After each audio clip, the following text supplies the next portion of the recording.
I'm Arthur Black. Welcome to Weird Homes, a show that looks at the most unusual and bizarre homes in North America. You know, collecting is a treacherous hobby. I mean, look at this, a toy car. How innocent.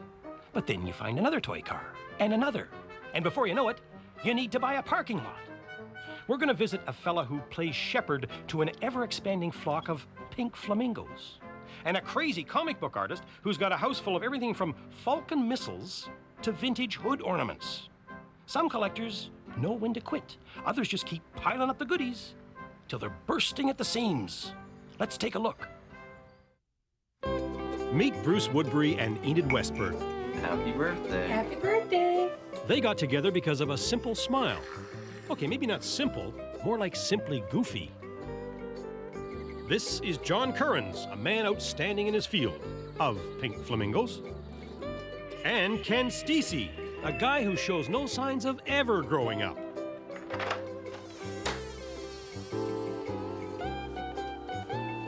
Walking into Bruce Woodbury's bamboo basement can be a little disorienting, especially if you've had one too many. Club Med vacations, that is. Oh, just in time, I made a drink. Care for a Mai Tai? It's nice and strong. I like it that way. I always try to make a spare. You never know who's going to show up in my tiki bar. Cheers.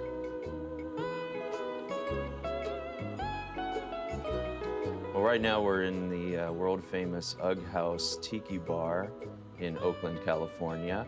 This is our nice, relaxing room. We have a great view that faces the sunset, so it gets real hot in the summer. And we come down here with a nice cold drink and relax and cool off. And that's pretty much the only way to do it without air conditioning. This room is head and shoulders Bruce's favorite.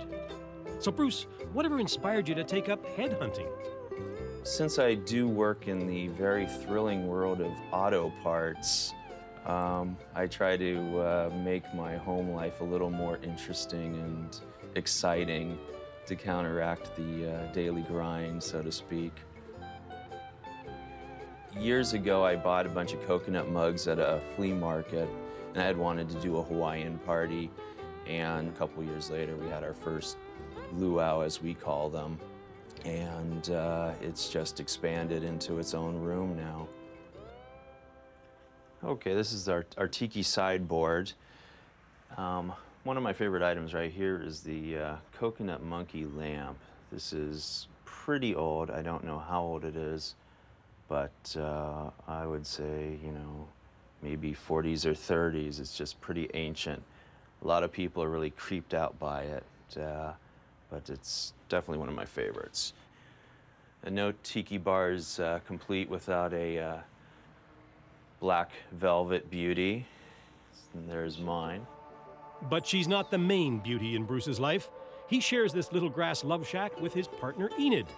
They probably wouldn't even know each other if it wasn't for a certain famous smile. We met because of the Smiley faces, the collection I have.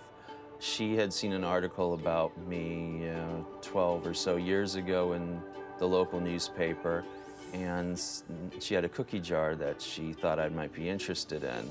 Somehow I had the idea it was a kid living at home with his parents, you know.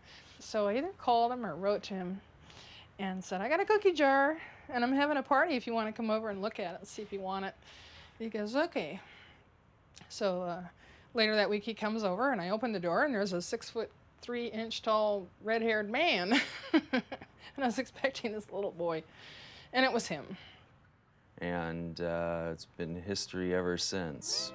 In the meantime, the house Happy keeps birthday, filling honey. up, especially around birthdays. Gift giving is really easy because we have all these different collections. Happy birthday to you, too. Oh, for me? Yeah. It's generally easy to find something. Wow. Ah, nothing says I love you more than a fez.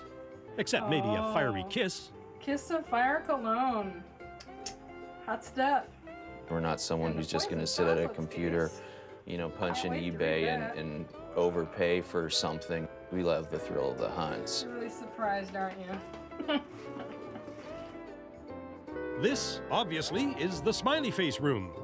Bruce has been tracking down Smiley Faces for years, and he's not finished yet. I wanted to be known as the man of 1,000 faces. So I got 1,000 faces, and then I was thinking, well, what more clever goals can I set? So 2001, A Face Odyssey. One of my favorite items right here is the toilet seat, which came from Kentucky, and the toilet brush. And this is actually painted on. It's not just some sticker that some kid put on. And I just, can you imagine just, you know, I'm having a happy day scrubbing my toilet. Boy, this is fun. A smiley face toilet seat and toilet brush combination. Bruce, are there any smiley faces you won't collect? Yeah, I don't have any smiley faces with noses. I feel smiley faces with noses are tacky, so I don't have any. No, you wouldn't want to go tacky, Bruce. Hey, what's Enid up to? Monkey business, I'd guess. This is my sock monkey collection. We went to Portland, and I'd never had a sock monkey, and I found one in the store, right up there in the middle. And I said to Bruce, oh, look, a sock monkey. I was deprived as a child. I must have this. He goes, that's cute. Then about 20 minutes later, I found another one. He goes, you don't need another sock monkey. I said, well, but the other one will be lonely. So, okay, so I got two. And as what happens continually, you can't just have one or two. It just develops. We saw these in a window. The lady says, those nasty things. She goes, what's the matter with this lady? She doesn't like sock monkeys. Well, she got them down from the shelf. And they're genetically and politically incorrect.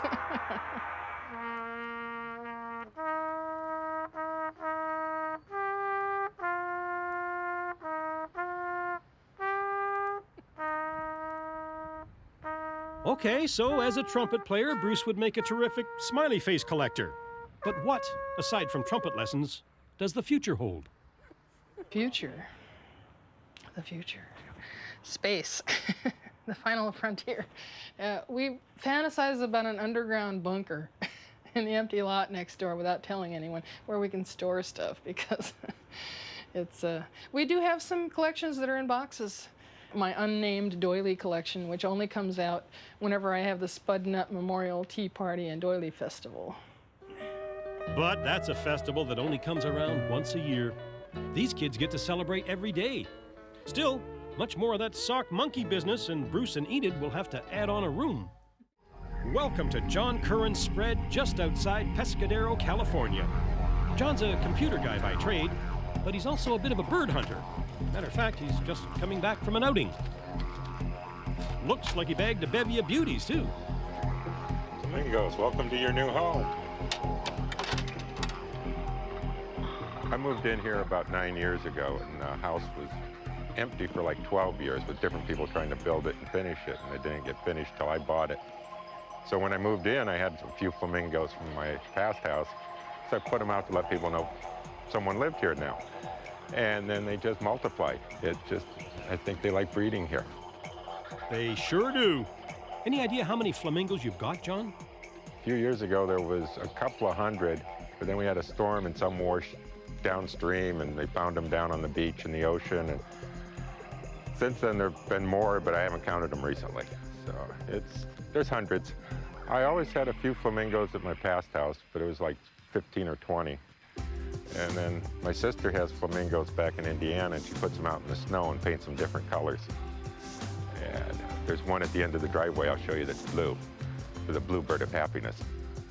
Great thing about plastic birds, no squawking and no toilet training. Flamingos, luckily, don't need feeding or cleaning up after, or, they're easy to take care of. And then every once in a while, you got to go and rearrange them because on the hillside, they'll start falling over, and then you got to stand them up and get them all pointed to the road because you like to have a good visual effect of people driving by.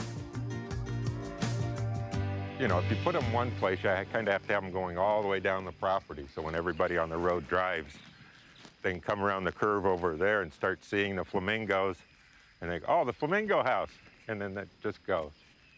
And constantly, cars are stopping and taking pictures, and every once in a while buses go by and they'll stop and their windows are all dark, and inside you see nothing but flashes going off. Everybody inside the bus is taking pictures. It's just awesome at times. I think that's an interesting thing. This one piece will make 52 layers. Watch on mobile devices or the big screen. All for free. No subscription required. As for reviews, they're pretty positive. Oh, we think it's wonderful. And we stopped to turn around. This is why we drive back roads, to see wonderful individual things. And this ranks very high on the list of individual and wonderful. People use it as a landmark, too. They say, oh, I live a mile from the Flamingo house, 2 miles from the Flamingo house. But I got it good when I say, you know where the Flamingo house is? They go, yes. I go, that's it. This could only be the Flamingo house, and it's not done growing yet. I'd buy them everywhere, and I found some places on the internet where I can get them wholesale and cheaper, so when you buy in volume, and you can tell I need volume. So it's just, hopefully one of these days I'll stop doing it. I mean, it's about overdone. I have a saying, if it's worth doing, it's worth overdoing. John's got plenty of time to tend to his feathered friends these days, but it almost didn't work out that way. And about 5 years ago, I ran for political office, the Board of Supervisors here in the county. It was on the Flamingo Party ticket. And I told people I was going to make the pink flamingo the county bird. Luckily, I didn't get elected. And a good thing, too. Why would you ever want to leave this place? Then here's the deck with a few flamingos on it, too. So when I'm out, sitting in the sun and everything, I can have, a little flamingo influence. Yeah, we thought we detected a small flamingo influence, John. To most of us, one pink flamingo is pretty much like another. But if you look closely, you'll find John's bird buddies are as different as black and pink. Oh, they all kind of have names, and, it's kind of keep track of them, That's probably Harry over there in the chair. But, and here's the flamingo bathroom with a variety of flamingos and everything. This one some friends of mine had, and a couple of years they kept forgetting to give it to me. They had it stored, and then finally, one Christmas party we were at, they brought it out. She's kind of ugly, but she's cute. I like her. And here's the flamingo bedroom, where guests have to spend the night when they stay. And it's full of flamingos. I mean, they're everywhere. No one stays very long, 1 or 2 nights, and then they leave. And then they dream about flamingos for weeks afterwards, but at least it keeps people from moving in for very long. Here's my grandfather's tie that my parents found after he had died. They were going through his stuff, and as soon as they found it, they had to give it to me. So this is one of my special things. I mean, it's old, it's antique, but it's just shows my family's always had a little bit to do with flamingos. Our friends just think John's weird, right? No, they just, that comes with John. It's kind of funny, so they just kind of accept it. But if anybody's got a flamingo, it comes here. They know it needs to come here. John's partner Marie shares this tropical paradise, and why not? It comes with room service. Here, honey. Good, thank you. Needed that. Warm today. It's a lovely day in paradise, isn't it? Yes, very much so. What are you going to do this afternoon? Play with the flamingos. Sounds like a plan, but no rush. You two can finish your pink ladies. Your pals are patiently standing by. A modest car, a modest house in Victoria, British Columbia. But inside lurks an artist and creator of superheroes. Welcome to the weird world of Ken Steacy, the man who refuses to grow up. This is the prototype illustration for a display panel that's going up in the Edmonton Space and Science Center, which they're building right now. And I'm doing all the display art. And this is a panel which will actually be 6 feet tall and about 3 feet wide. So we finish this one. We're going to tear over to the Helijet, and we're going to fire those off to Vancouver. Yes, beneath Ken's mild-mannered exterior lies a superheroic man of mystery. Justin, hold the chopper! Better make that a superheroic kid of mystery, living a life filled with fast cars and choppers, and fraught with intrigue, and danger. Hi, welcome to Area 51. As you can see, this is a gravely dangerous place. We're just going to fly over to all the model kits. Just a second here, we'll fire up my favorite helicopter here. Well, as a wise guy once said, it's never too late to have a happy childhood, as long as you can afford it. I traveled around a lot when I was a kid, and I'm delighted to say that my mom was an absolute pack rat. She kept everything. So I have a very complete sense of, my history, like who I am, where I came from, all that kind of stuff. You never get bored when you got this much junk around. My dad was in the Air Force. He was an all-weather pilot, and I developed this obsession with aviation. And all these books here, this is all aviation-related stuff. And of course, then I started getting into aviation-related artifacts like this actual Falcon missile here. This is an infrared missile. Fortunately, it's inert, as it says right here. It's inert, so not to worry. No, I haven't tried it out yet. I mean, maybe we should take it outside and kind of, heave it off the roof and see if it'll actually fly. This is an actual ejection seat from a T-33, which is an Air Force trainer. I went for a ride with the snowbirds, and we were given sort of a 5-minute indoctrination in using these ejection seats. And the pilot said, I will say, if we get in trouble, I will say, prepare to eject, and then I'll say, eject, eject, and don't say, I beg your pardon, because you'll be talking to yourself, because I'll be out of this. Ken's wife, Joan, is a doggone good sculptor with a live-in model. She's comfy with Ken's passion, but... Joan isn't a collector. I think Joan appreciates a lot of this stuff on an aesthetic level and intellectual level and so on. But she just doesn't have the same desire that I do to, amass and organize lots of stuff. So, which is a good thing, because, I know couples where they're both collectors, and it's a nightmare. For Joan, life with Ken is more like a dream, albeit a wacky one. But how about your home, Joan? Would you concede that it's a bit weird? Well, not a weird home, but weird things in it. And I guess maybe the people that go with it. Like most 46-year-old boys, Ken's crazy for cars. But not for what's under the hood, for the hardware on top of the hood. And I looked at the hood ornament, and there's this fabulous muscular eagle kind of blasting off in the wild blue yonder. And I thought, what an amazing piece of sculpture. That's the actual 55 Chrysler Windsor from the hood of Scott's car. And this is one of the very first ones that I got. And you can't have it. Ken, exactly how did you talk Scott out of his hood ornament? Well, it wasn't easy. I had to wait till he wasn't looking. Took a tire into the back of his head. Works every time. That's how I got all these. Gee, Ken, with all these, I don't imagine you have many friends left. What's the attraction, anyway? They're absolutely exquisite little pieces of sculpture.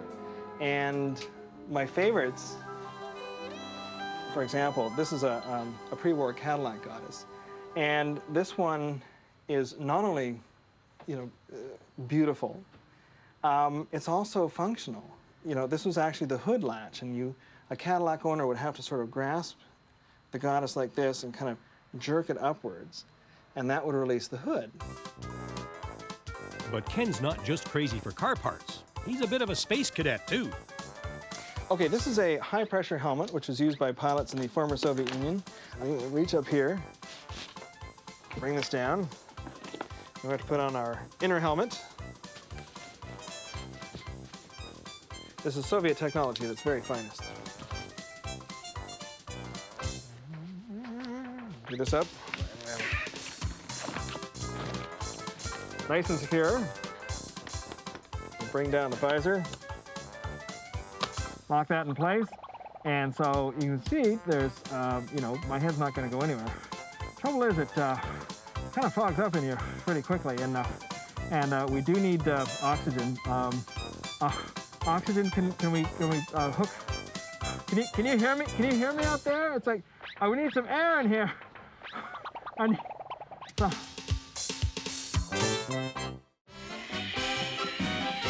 Ken Steacy, as a professional kid yourself, do you ever get into a tug-of-war with your own boys over toys? No, I would just buy 2 of them. So I would have one, they would have one. For example, like the crash test dummies, they had a bunch of crash test dummies, and so did I. And they, of course, crashed theirs and stuff, and I kept mine in near mint condition. The boys, Alex and Raymond, have turned their toys into homegrown movie stars. Yeah, we're using these sort of scale figures because the movie that we're gonna do is shot entirely using little action figures. So the entire movie is filmed like this. It's just us moving them around. You'd be surprised the amount of expression you can get over an action figure with just like two heads. Bring it on. Bring it. Come on. Bring it. Bring it.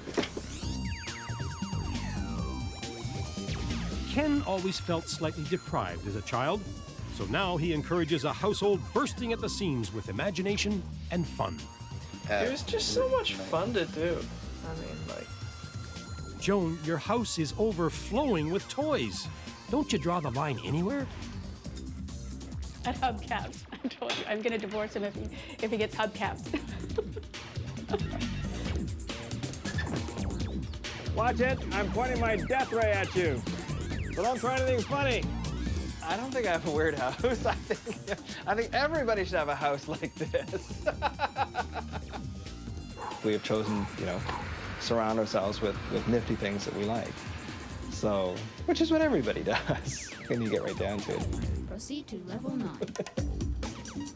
Time to say so long to Ken Steacy, a man who never met a hood ornament he didn't take a shine to. And to John Currins and his pink and plastic pals. Also to Bruce Woodbury and Enid Westberg, still making still making music together. You know what I don't get is why somebody would collect, say, this instead of this or this. I'm Arthur Black. I hope you enjoyed Weird Homes. We'll see you next time.